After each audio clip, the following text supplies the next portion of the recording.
But there is one woman who watches her and knows all too well what she went through. Heidi Snow went through it too. She lost her fiance in TWA 800. She's formed an organization to help people like Sarah.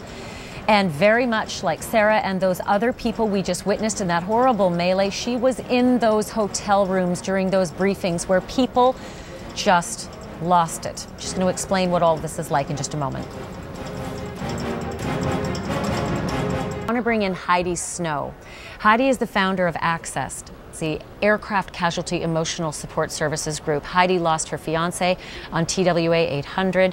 Heidi, I know that you probably had quite a visceral reaction. I have no connection to an aircraft disaster, and you are integrally connected with the loss of your fiance. How did you react when you saw that mother today? It really brought me back to day one at the Ramada Inn in New York, where we all met following the loss, and everybody was trying to get information, hoping to get the confirmation that their loved ones were actually on board. There were a gamut of emotions in the room for days. There were press conferences just like that, and people just hoping to get information to make sense out of what happened. And hearing her brings me right back to that. And so many of the people who have been calling us for help from past air disasters all remember that. We're just hoping to get information and learn if they were actually on board. And at this point in time, I really think that the hope is starting to give way to a little bit of a reality right now for people. And I think it's an extremely difficult time, because as time passes, it gets harder to accept that they may have actually survived.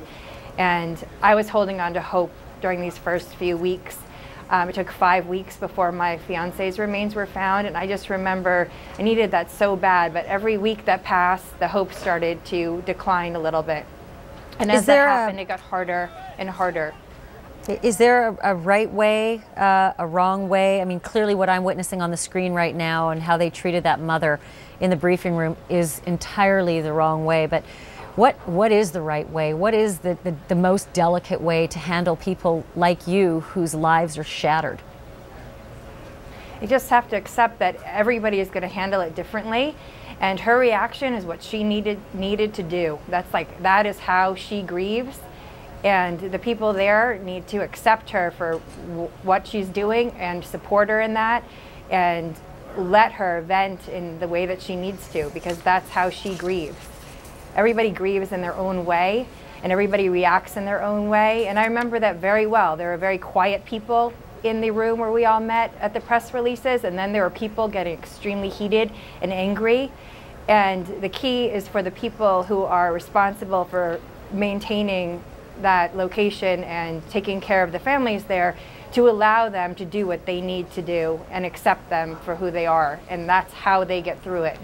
And the reactions vary so much per person. For what it's worth, yeah, and I'm just going to say, for what it's worth, they don't know it, but hopefully they can feel it, because there are millions of people who are praying for them right now, and absolutely. You know, we just feel for them. There's nothing we can do. We feel very helpless, but hopefully you can help these people at some point once they start wanting the help and needing the help, and realizing what you said, when the hope gives way to reality, they will search out the kind of help you can offer. Heidi, it's great to talk to you. Thank you. Appreciate it. Absolutely. Thank you so much. AccessHelp.org. You're so welcome, and thank you for the work that you do.